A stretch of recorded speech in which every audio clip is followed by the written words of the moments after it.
Hello guys, कैसे हैं आप सभी। I hope you all are doing well. मैं स्वागत करता हूं आप सबका हमारे इस यूट्यूब चैनल में। और आज के इस सेशन में मैं आप लोगों के लिए लेकर आया हूं 21 जून 2020 के दो महत्वपूर्ण टॉपिक।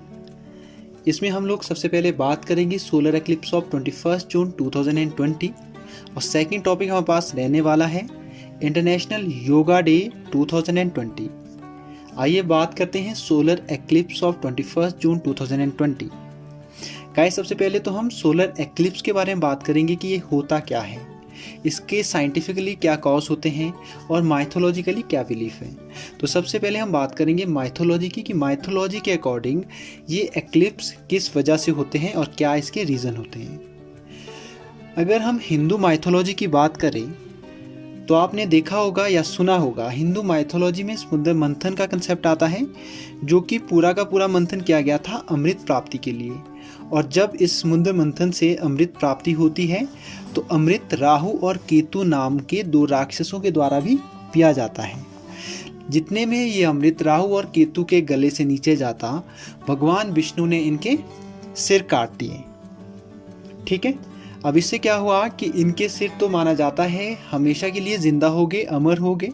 और सोलर एक्लिप्स के टाइम और राहु और केतु के सिर सूर्य को निगलने की कोशिश करते हैं और इन्हें भगाने के लिए बहुत सारे लोग शोर करते हैं, ड्रम बजाए जाते हैं और देखिए ताकि ये राहु और केतु भाग सकें। और अगर हम बात करें वेस्टर्न एशिया की, वहाँ पर ये बिलीफ है कि सोलर एक्लिप्स के टाइम एक ह्यूज ड्रैगन सूर्य को निगलने की कोशिश करता है। और चाइना में ये बिलीफ है कि एक आसमानी कुत्ता या हेवनली डॉग सन को निगलने की कोशिश करता है। अगर हम पेरू की बात करें तो वहाँ पर यह माना जाता है कि एक ह्यूज प्यूमा सन को निगलने की कोशिश करता है। गाइज, ये तब तक एक कंसेप्ट है जब तक हमें सोलर एक्लिप्स या ल्यूनर एक्लिप्स के साइंटिफिकली कॉज का पता नहीं था। ठीक है, इसके बाद देखिए खगोल शास्त्रियों ने इस पर बहुत रिसर्च किया। वैसे तो सोलर एक्लिप्स और ल्यूनर एक्लिप्स के साइंटिफिक कॉज का पता 8th सेंचुरी में लगा गया था, लेकिन due to the lack of communication and education ये पूरे दुनिया में स्प्रेड हो पाया 17th सेंचुरी तक। 17वीं सदी में लोगों को एक्चुअल में सोलर एक्लिप्स और ल्यूनर एक्लिप्स के साइंटिफिकली मेथड का पता चला कि ये होता कैसा, ये फिनोमिना है क्या। अगर हम खगोल शास्त्रियों के अकॉर्डिंग सोलर एक्लिप्स की बात करें तो ये एक फिनोमिना है जब मून अर्थ और सन के बीच में आ जाता है, उस टाइम सोलर एक्लिप्स होता है। गाइस, आप लोगों को एक बात और ध्यान में रखनी होगी कि सोलर एक्लिप्स ऑलवेज ऑकर होता है इन न्यू मून डे, मतलब अमावस्या के दिन सोलर एक्लिप्स होगा। अब इसका मतलब ये नहीं है कि हर अमावस्या को सोलर एक्लिप्स होगा। ठीक है, अब देखिए इसमें जो मेन हमारे पास एक टर्म आती है एन्युलर सोलर एक्लिप्स। गाइस, जो 21 जून वाला हमारे पास अभी जिस पे हम बात करने जा रहे हैं सोलर एक्लिप्स, ये भी एन्युलर सोलर एक्लिप्स था।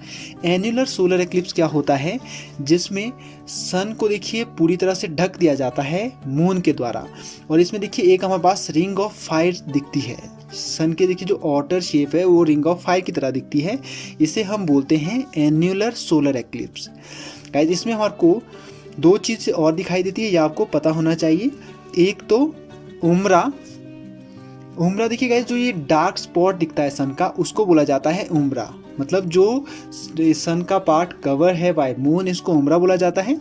सेकंड हमारे पास है पिनुम्रा देखिए जो लाइट शेप हमारे पास दिखती है, रिंग ऑफ फायर के साथ वाली जो लाइट शेप दिखाई देती है हमारे को, इसको बोला जाता है पिनुम्रा। और देखिए जो ये रिंग ऑफ फायर दिखती है हमारे पास, ये सोलर या सन का आउटर मोस्ट लेयर फोटोस्फेयर दिखाई देती है हमको। ठीक है, अब देखिए गाइस, आपको कुछ एक टर्म्स पता होनी चाहिए। सोलर एक्लिप्स से जुड़ी हुई कुछ एक टर्म्स हमारे पास है डायमंड रिंग, गॉड्स आई और बिलीज वेट्स। ये टर्म सोलर एक्लिप्स से जुड़ी हुई है। आइए अब बात करते हैं 21 जून 2020 के सोलर एक्लिप्स की। गाइस, इसे भी एन्युलर सोलर एक्लिप्स बोला गया है क्योंकि इसमें भी रिंग ऑफ फायर की तरह हमारे को सन दिखाई दिया। अगर हम इंडिया के कॉन्टेक्स्ट में बात करें तो ये सूर्य ग्रहण शुरू होता है या सबसे पहले देखा गया राजस्थान के घरसाना में सुबह 10:12 पर। अगर हम वर्ल्ड वाइड बात करें तो सबसे पहले ये सूर्य ग्रहण देखा गया अफ्रीका के कॉन्गो में, उसके बाद south Sudan, Ethiopia, Oman, Yemen, Saudi Arabia, Indian ocean, Pakistan और उसके बाद भारत में। भारत के बाद ये ग्रहण देखा गया तिब्बत, चाइना और ताइवान में। आइए अब बात करते हैं आज की नेक्स्ट न्यूज़ की, जो कि हमारे पास है इंटरनेशनल योगा डे से संबंधित। सबसे पहले तो इसके बैकग्राउंड की बात करते हैं। गाइज, अगर हम योगा शब्द की व्याख्या करने में जाएं तो हम इसे बोल सकते हैं कि गाइज ये एक फिजिकल, मेंटल और स्पिरिचुअल प्रैक्टिस है जिसके द्वारा शरीर को स्वस्थ रखने का और मन को शांत रखने के उपाय निकाले जाते हैं और अलग अलग प्रैक्टिसेस, अलग अलग आसन किए जाते हैं इसके लिए, ठीक है। और इसका रीजन इंडिया से हुआ माना जाता है। पुराने हमारे ऋषि मुनियों के द्वारा ये योगा की फॉर्म्स, ये योगा की टैक्टिस सबके सामने लाई गई है। अब देखिए 11 दिसंबर 2014 को यूनाइटेड नेशन ने ये प्रोक्लेमेशन की कि 21 जून को इंटरनेशनल योगा डे के रूप में मनाया जाएगा। इस डे को चुना गया क्योंकि ये समर सॉलिस्टिस है, मतलब 21 जून नॉर्थ हेमिस्फीयर का सबसे लंबा दिन है और इसे चुना गया है इंटरनेशनल योगा डे के रूप में। अब साथ में गाइस इसका जो मोटिव है, एम है, इसका मेन एम है लोगों में अवेयरनेस फैलाना योगा के बारे में और इसके बेनिफिट्स, इसके जो परिणाम हैं कि लोगों को क्या क्या फ़ायदे हो सकते हैं योगा से, इसके लिए दुनिया भर में अवेयरनेस फैलाना इसका मेन मोटिव है। अगर हम 2020 की थीम की बात करें, 2020 की जो हमारे पास थीम है योगा की, it is yoga at home and yoga with family. Guys ये theme exam point of view से बहुत महत्वपूर्ण हो जाती है, तो ये ध्यान रखेंगे, yoga at home and yoga with family. ये थीम हमारे पास सोशल डिस्टेंसिंग को ध्यान में रखते हुए दी गई है क्योंकि 2020 हमारे पास एक पैंडेमिक फैली है पूरे दुनिया में, वर्ल्ड वाइड ये पैंडेमिक फैली है, जिसकी वजह से सोशल डिस्टेंसिंग का ध्यान रखना बहुत ज़रूरी है और लोगों को योगा करवाना भी एक ज़रूरी है ताकि वो फिजिकली और मेंटली हेल्दी रह सके।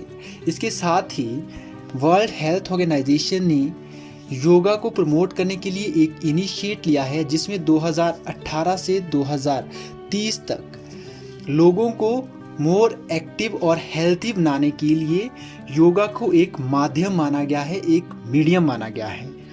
और गाइस साथ में आप लोगों को पता होगा कि 21 जून को हम सेलिब्रेट करते हैं as a father's day. Guys एक कोट है, बहुत फेमस कोट है, जिसमें ये बोला जाता है that father is a first hero of son and first love of daughter.